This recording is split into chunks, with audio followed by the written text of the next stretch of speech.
Okay, we're going to be talking about fulfilled prophecy of the Quran, the Roman conquest of Persia. So here we go. The Quran, chapter 30, verse 2 to 4 states, the Romans have been defeated in a nearby land, yet following their defeat they will triumph within 3 to 9 years. So the context of this was revealed, this Quranic verse was revealed in Makkah, in response to the pagan Arabs. According to Yusuf Ali, the Arabic word for few years, bida, means a period of 3 to 9 years. We see from the historical records this is what happened. So basically, the reason why the Quran chapter 30 verse 2 to 4 was revealed was because the pagan Arabs were saying that the Persians beat the Romans. This happened during the Roman wars with the Persians. So the Quran chapter 30 verse 2 to 4 states that the Romans would defeat the Persians, much to the pagans, to refute the pagans, because the pagans were cheering for the Persians or wanted the Persians to win. So the Quranic verses came down rebuking them or refuting their future boast about the Persians. But anyways, the Persians defeated the Romans and captured Jerusalem at about 614 or 615 CE. It was 614. It was the year 614 that the Quran chapter 30 was revealed to the Prophet Muhammad. So this timeline is important, as we'll see.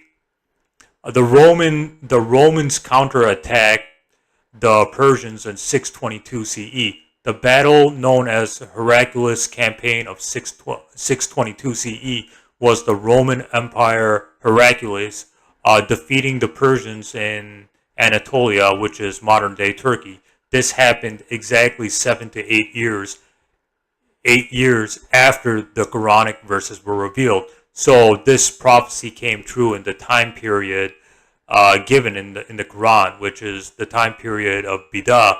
Bidah meaning 3 to 9 years. So this happened within 7 to 8 years, which fits the Quran's prediction. The Quran's prediction that that the Romans would beat the Persians within 3 to 9 years. For the secular records confirming this, and emphasis on secular, see the following sources, which I'll leave on the screen.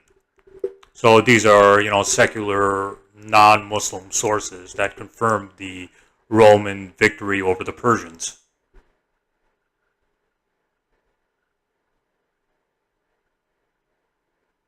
Historian and Muslim commentator al-Tabari states that the Romans were again victorious in 628 CE, where the victory was completed.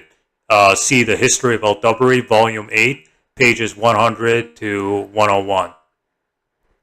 So this is you can find this in the History of al-Tabari, Volume 8, pages 100 and 101.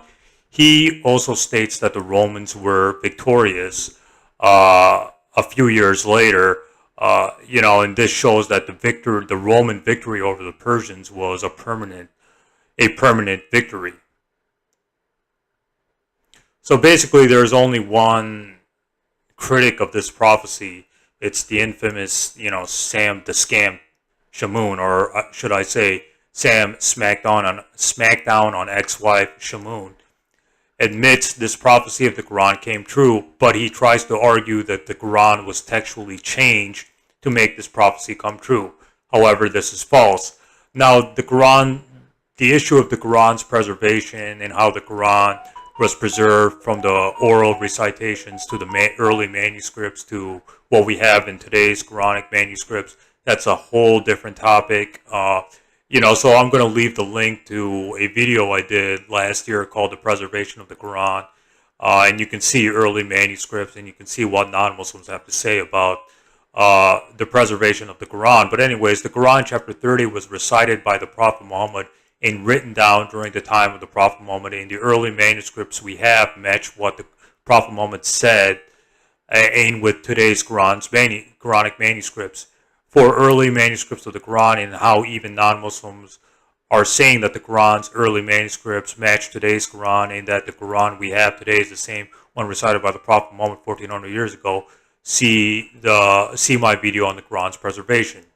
And if you read Tafsir ibn Kathir on Quran chapter 30, it states that, Abu Bakr was reciting these verses. So not only was the Quran 30 recited by the Prophet Muhammad, but Abu Bakr, or one of the main disciples of the Prophet Muhammad, was reciting this surah, or this chapter of the Quran. So this Quranic verse was preserved from the mouth of the Prophet Muhammad to his companions, and it was preserved down to the early manuscripts. So this proves that the Prophet Muhammad is a true prophet, because he stated a prophecy that came true, as stated in Deuteronomy 13 and 18. Thus, the Prophet Muhammad is a true prophet of God, because the prophecy came true. And that's one of the ways to know a prophet, according to Deuteronomy 13 and 18. So the conclusion of this video is that the Quran could not have been written by a human, as humans are unable to accurately predict the future. The Quran says it's revealed by God in the Quran chapter 13 verse 1, and that God fulfills his promises and prophecies in Quran chapter 3 verse 9. And we can see this fulfilled prophecy as proof of this claim that the Quran came from God. So this is just one of the many examples of the Quran not coming from a human source. The Quran had to be written by a supernatural source, and the Quran states it's from God in the Quran chapter 13 verse 1, etc., etc. So the source of the Quran is God, as he states so.